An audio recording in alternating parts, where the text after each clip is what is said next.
Shalom, saudaraku yang dikasihi Tuhan Yesus Kristus.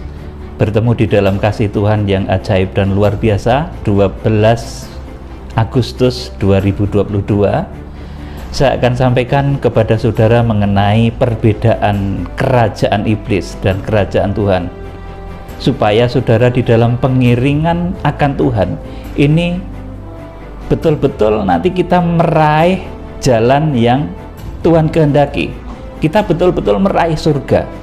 Saudara, itu tujuan dari jemaat-jemaat Tuhan, dan itu merupakan tugas utama dari hamba Tuhan. Jadi setiap hamba Tuhan itu punya tugas utama membawa jemaat itu kepada surga. Itu minimal. Kemudian teristimewa kalau para hamba Tuhan itu bisa membawa jemaatnya sesuai dengan 1 Korintus 15 ayat 51 dan selanjutnya itu diangkat ketika Tuhan Yesus Kristus nanti datang atau harpazo. Saudaraku yang dikasihi Tuhan, saya akan memberitakan di sini mengenai ciri perbedaan kerajaan iblis.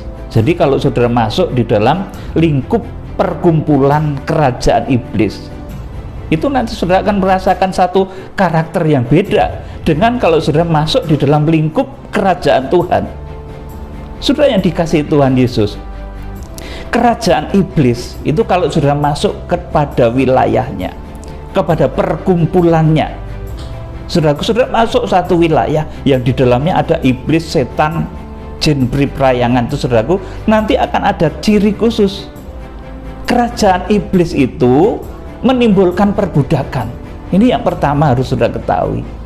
Jadi iblis itu sukanya memperbudak manusia, menjadikan manusia itu budak-budak neraka, budak-budak hawa nafsu. Jadi ini pekerjaan kuasa kegelapan, ciri utama dari kerajaan iblis. Kalau seseorang itu berada di dalam lingkup kerajaan iblis, maka akan ditandai dengan suasana perbudakan. Oleh karena itu dahulu di Mesir, ketika Mesir itu diperbudak oleh Fir'aun, Fir'aun ini yang melambangkan kuasa iblis, saudaraku, maka suasananya perbudakan. Demikian pula manusia akhir zaman, kalau berada di dalam lingkup situasi suasana perbudakan, itu ciri dan karakter kalau seseorang sedang berada di wilayah kerajaan iblis, wilayah kerajaan dunia. Tetapi kalau sudah berada di dalam wilayah kerajaan Tuhan atau imamat rajani, maka itu tidak menimbulkan perbudakan, tetapi melahirkan kasih. Saudara, ini ciri suasana yang melambangkan, yang menggambarkan, yang bisa dirasakan orang percaya ketika masuk di dalam satu perkumpulan, satu wilayah kebenaran, wilayah kerajaan Tuhan. Itu manusia akan ditandai dengan suasana yang penuh kasih. Kasih itu seperti apa? Tuh, saudaraku, Rasul Paulus sudah memberitakan, saudaraku, kasih itu panjang sabar dan lain sebagainya itu. Tetapi saudaraku, saya akan memberi penjelasan lagi. Kasih itu, saudaraku, bisa memberi sebelum diminta. Jadi orang yang memiliki kasih itu, saudaraku, seringkali pekerjaannya itu luar biasa. Tidak diminta itu bisa memberi. Itu orang yang punya kasih. Seorang bapak yang punya kasih kepada anaknya, dia akan memberi tanpa anaknya itu harus merengek-rengek meminta dahulu. Ini orang yang punya kasih. Suami kepada istri juga seperti itu, saudaraku, tanpa harus diminta dahulu bisa memberi. Jadi kasih itu bisa memberi sebelum diminta. Berkorban bagi pekerjaan Tuhan juga tanpa diminta itu bergerak. Itu ciri orang yang mengasihi.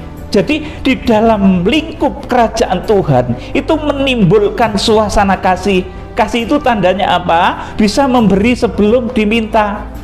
Selanjutnya apa, saudaraku?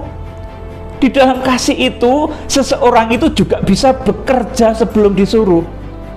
Saudara, di dalam pelayanan kegerakan kita Wahyu di RMC ini, saudaraku, semua belajar melakukan hal ini. Bekerja sebelum disuruh, melakukan segala sesuatu tanpa disuruh. Saya mengajari semua seperti itu. Mari kita saling melayani. Ini lingkup imamat kerajaan itu seperti itu. Jadi kalau seseorang itu misalkan sudah berada di dalam pergaulan di duniawi, saudaraku, sudah bekerja, sudah bisa bekerja sebelum disuruh oleh bosmu, itu luar biasa. Sudah pasti orang yang jempol. Sudah bisa melakukan segala sesuatu, bekerja sebelum disuruh, itulah kasih. Sudah bekerja dengan kasih. Saudara, kasih itu juga bisa saling memahami tanpa harus diberitahu. Ini kasih. Beda tadi kalau seseorang itu masuk di dalam perkumpulan ataupun wilayah kerajaan iblis, itu yang ada di dalamnya itu perbudakan, nggak enak, betul saudaraku. Baik yang disuruh maupun yang menyuruh itu ada satu gap, nggak enak. Saudara, di dalam kasih juga orang akan saling mendahului di dalam berbuat baik.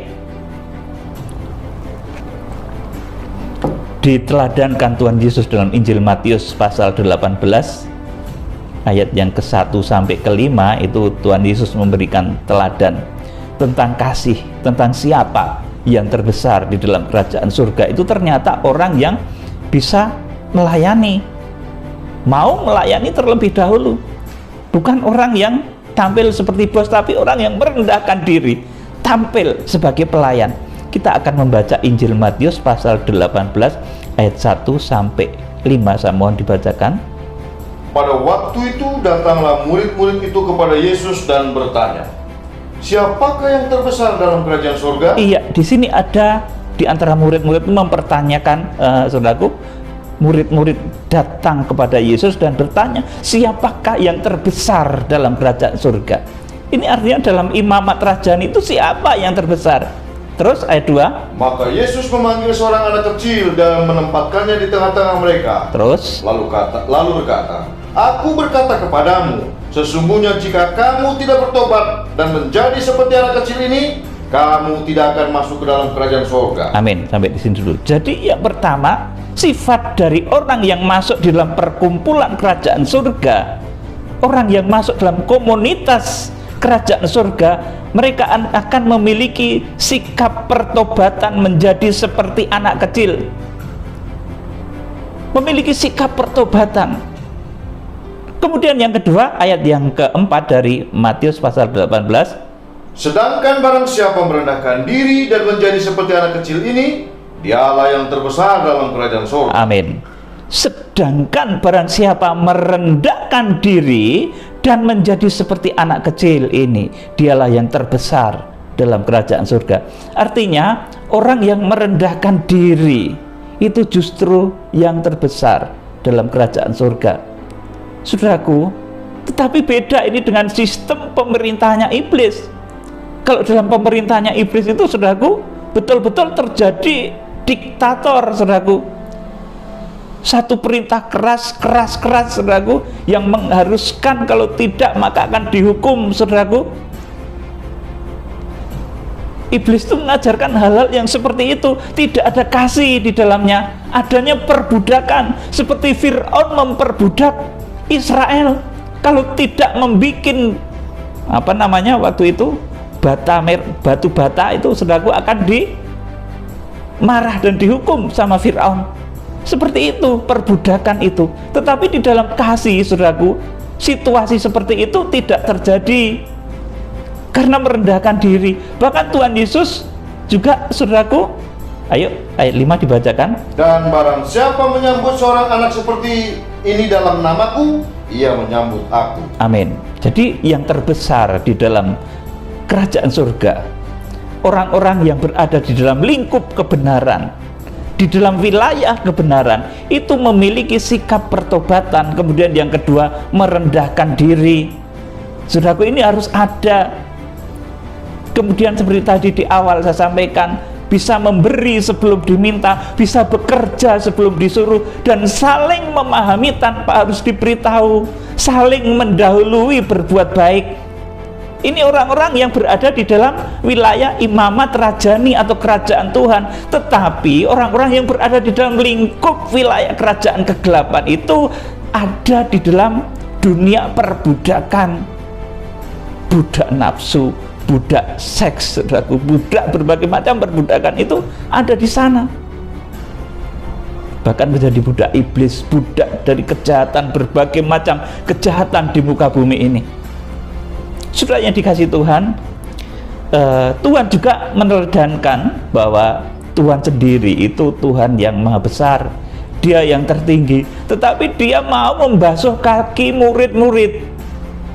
Coba kita akan membaca di dalam Yohanes pasal 13 ayat 4 sampai 7. Itu dari hal kerendahan hati, situasi yang damai, dari apa yang disebut imamat rajani, dari apa yang disebut kerajaan surga. Jadi kalau saudara masuk dalam imamat rajani, saudara itu mau masuk surga, itu di dunia pun suasananya sudah tercium, di dunia pun suasananya sudah terasa, ada suasana damai, sukacita, saling mengasihi. Tetapi kalau orang itu sudah mau masuk neraka, saudaraku, itu di dunia itu auranya juga sudah kelihatan, adanya perbudakan marah, dan lain sebagainya. Sudah kita akan membaca, Tuhan Yesus itu memberikan teladan kerendahan hati, membasuh kaki murid-murid. Yohanes pasal 13 ayat 4 sampai 7. Lalu bangunlah Yesus dan menanggalkan jubahnya. Ia mengambil selai kain lenan dan mengikatnya pada pinggangnya. Iya, sampai di sini jubah kebesarannya ditanggalkan. Ayat 5. Kemudian ia menuangkan air ke dalam sebuah basi dan mulai membasuh kaki murid-muridnya, lalu menyekanya dengan kain yang terikat pada pinggangnya itu. Amin. Ini Tuhan Yesus yang terbesar di dalam kerajaan surga, itu mau membasuh kaki murid-muridnya. Sekarang siapa, saudaraku, yang seperti Tuhan Yesus ini, yang meneladani kepemimpinan Tuhan ini? Dia bos besar, pemimpin imam besar agung di dalam imamat rajani. Saudara, adakah yang seperti itu saat ini, saudaraku? Orang yang paling senior itu mau membasuh kaki junior-juniornya. Ini dalam kerajaan Tuhan terjadi seperti itu, saling mendahului, melayani. Tetapi di dalam situasi kerajaan iblis, saudaraku, auranya sudah beda. Di sana ada perintah saling memerintah, saudaraku, ada penindasan, ada perbudakan. Tetapi saudaraku, di dalam kerajaan Tuhan yang terbesar, Tuhan Yesus yang terbesar, Dia membasuh kaki murid-muridnya. Ayat yang ke-6 dari Yohanes pasal 13.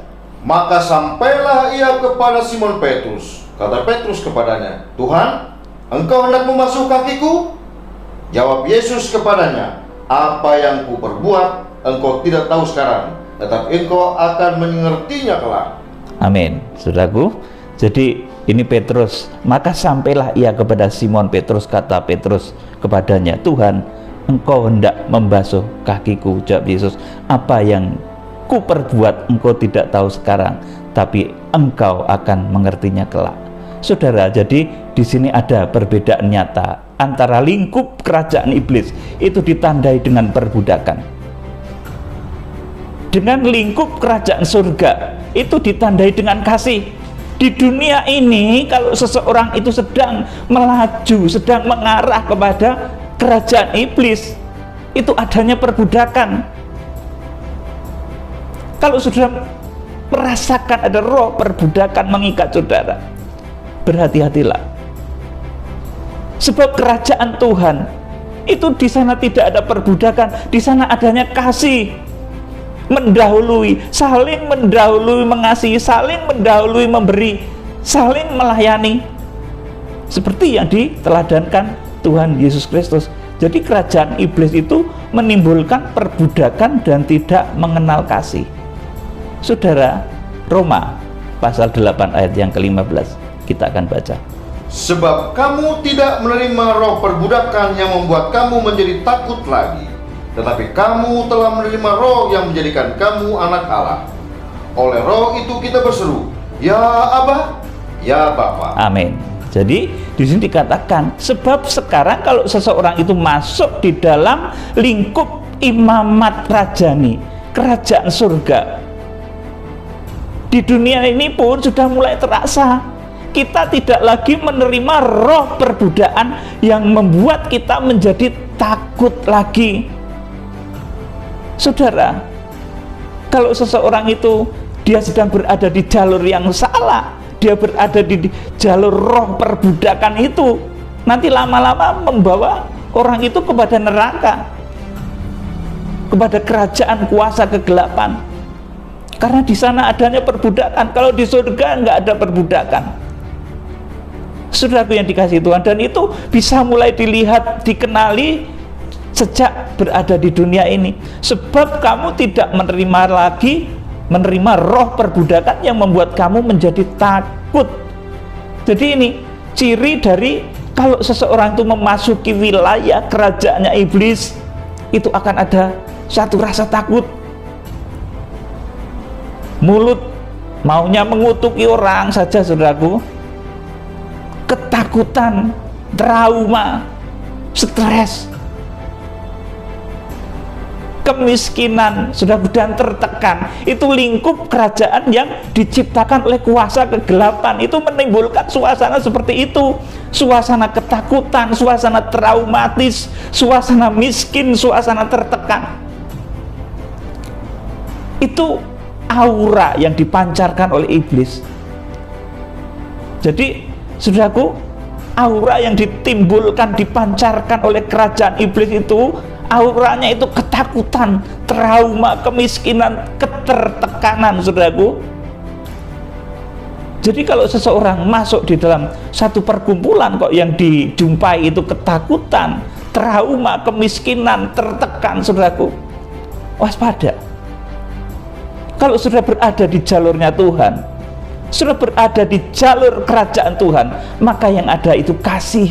Sudah akan mengerti, memberi sebelum diminta, sudah akan memiliki sukacita, sudah akan bisa bekerja sebelum disuruh, sudah akan saling memahami tanpa harus diberitahu, sudah akan saling mendahului berbuat baik, dan di sana ada damai sejahtera. Ada satu ayat yang mengatakan, di mana ada kebenaran, di situ ada damai sejahtera. Saudara yang dikasihi Tuhan, kita akan melihat hierarki dari kerajaan iblis, ya. Kalau iblis itu tidak membuat imamat iblisi, ya saudaraku, tidak ada imamat iblisi. Tapi ini hierarki kerajaan iblis. Efesus pasal 6 ayat 10 sampai 17. Dibaca. Akhirnya hendaklah kamu kuat di dalam Tuhan, di dalam kekuatan kuasanya. Kenakanlah seluruh perlengkapan senjata Allah supaya kamu dapat bertahan melawan tipu muslihat iblis. Karena perjuangan kita bukanlah melawan darah dan daging, tetapi melawan pemerintah-pemerintah. Ini yang dimaksud kuasa kegelapan, ya. Pemerintah-pemerintah ini yang tertinggi. Kemudian melawan penguasa kegelapan, terus melawan penghulu-penghulu dunia yang gelap ini. Iya, penghulu dunia yang gelap ini, terus melawan roh-roh jahat di udara. Iya. Jadi ini hierarki dari kuasa kegelapan yang menciptakan suasana perbudakan tadi. Yang kalau kuasa kegelapan ini menciptakan, saudaraku, kerajaannya, saudaraku, maka akan ditandai dengan aura ketakutan, aura trauma, aura kemiskinan, aura tertekan. Itu kerajaan iblis. Itu hierarkinya, saudaraku. Di sini dikatakan karena perjuangan kita bukanlah melawan darah dan daging, tetapi melawan pemerintah-pemerintah. Ini kuasa kegelapan. Yang tertinggi itu pemerintah-pemerintah kuasa kegelapan. Iblis yang paling tinggi. Saudaraku, kemudian melawan penguasa-penguasa. Kemudian melawan penghulu-penghulu dunia yang gelap. Melawan roh-roh jahat di udara. Nah, saudaraku, jadi kalau kuasa kegelapan atau, saudaraku, iblis ini sedang membuat kerajaannya di bumi ini, saudaraku, maka akan ditandai dengan suasana tadi, suasana ketakutan, suasana traumatis, suasana stressing, suasana kemiskinan, suasana ketertekanan. Tetapi beda kalau Tuhan sedang mendirikan imamatnya di muka bumi ini. Imamat rajani itu disebut juga kerajaan Tuhan. Saudaraku, itu beda. Orang yang berada di dalam lingkup imamat rajani sejak di bumi itu pun sudah terasa mereka akan memberi sebelum diminta. Orang-orang yang berada di dalam jalur imamat rajani itu seperti itu. Mereka bisa bekerja sebelum disuruh, bisa saling memahami tanpa diberitahu, bisa saling mendahului dalam berbuat baik. Ini tanda dari orang-orang yang berada di wilayah lingkup kerajaan yang didirikan oleh Tuhan, yang namanya imamat rajani. Tetapi kalau seseorang itu sedang berada di wilayah kuasa kegelapan, kerajaan yang didirikan oleh iblis, iblis tidak mendirikan imamat, saudaraku. Jadi nggak ada imamat iblisi ya, nggak ada. Iblis nggak mendirikan imamat. Yang didirikan itu sistem yang perbudakan, otoriter, saudaraku. Hierarki otoriter iblis, saudaraku. Itu di sana dikatakan tadi pemerintah-pemerintah, penguasa-penguasa, penghulu-penghulu dunia yang gelap, roh-roh jahat di udara. Nah, kalau orang berada di wilayah kerajaan iblis, kerajaan yang sedang dibentuk oleh iblis, dia akan ditandai dengan suasana ketakutan, trauma, stres, tertekan, saudaraku. Yuk kita akan baca ayat selanjutnya. Sebab itu ambillah seluruh perlengkapan senjata Allah, supaya kamu dapat mengadakan perlawanan pada hari yang jahat itu dan tetap berdiri sesudah kamu menyelesaikan segala sesuatu. Ya, terus. Jadi berdirilah tegak, berikat pingganglah kebenaran, dan berbaju zirahkan keadilan. Terus. Kakimu berkasutkan kerelaan untuk memberitakan Injil damai sejahtera. Terus. Dalam segala keadaan pergunakanlah perisai iman, sebab dengan perisai itu kamu akan dapat memadamkan semua panah api dari si jahat. Terus. Dan terimalah ketopong keselamatan dan pedang roh, yaitu firman Allah. Amin. Saudaraku, jadi supaya kita bisa terhindar dari suasana yang mencekam, suasana traumatis, suasana kemiskinan, suasana tertekan. Kalau iblis sedang mendirikan kerajaannya di bumi itu, auranya seperti itu. Kalau sudah menjumpai tempat atau wilayah di mana menimbulkan aura seperti itu aura yang ditimbulkan oleh iblis yang sedang mendirikan kerajaannya di muka bumi. Tetapi kalau saudara sedang berada pada jalur imamat rajani di mana Tuhan mendirikan kerajaannya, maka saudara akan ditandai dengan kasih, sukacita, damai sejahtera. Seperti apa yang dituliskan di dalam firman Tuhan. Nah, untuk kita lepas dari saudaraku, kerajaan yang didirikan oleh iblis ini, kita harus memiliki perlengkapan senjata Allah, di mana di sini diantaranya dikatakan berdirilah tegap, berikat pinggang kebenaran. Kebenaran harus selalu kita junjung tinggi, saudaraku. Terus berbaju zirah keadilan, kita harus berbuat adil. Juga kakimu berkasutkan kerelaan untuk memberitakan Injil dan damai sejahtera. Dalam segala keadaan pergunakanlah perisai iman, sebab dengan perisai itu kamu akan dapat memadamkan semua panah api dari si jahat, dan terimalah ketopong keselamatan dan pedang roh, yaitu firman Tuhan. Saudara, keluar dari lingkup kerajaan iblis, ayo masuk kepada imamat rajani. Imamat rajani itu ditandai dengan suasana yang indah, suasana damai sejahtera, suasana yang saling mengasihi, memberi sebelum diminta, bekerja sebelum disuruh, saling memahami tanpa harus diberitahu. Kalau bahasa Jawanya itu, saudaraku, ngerti sadurunging winarah, itu memahami tanpa harus diberitahu, itu ngerti sadurunge winarah. Saudaraku, jadi saya itu ngerti harus berbuat apa kepada orang itu, orang yang menderita itu saya ngerti, saya langsung berbuat tanpa disuruh, tanpa diminta. Itu saudaraku tanda dari orang yang berada di lingkup kerajaan Tuhan atau imamat rajani. Itu cirinya seperti itu, saling mendahului berbuat baik. Saudara, kiranya Tuhan, Imam Besar Agung, pemimpin besar kegerakan Kitab Wahyu, memberkati saudara. Haleluya, amin.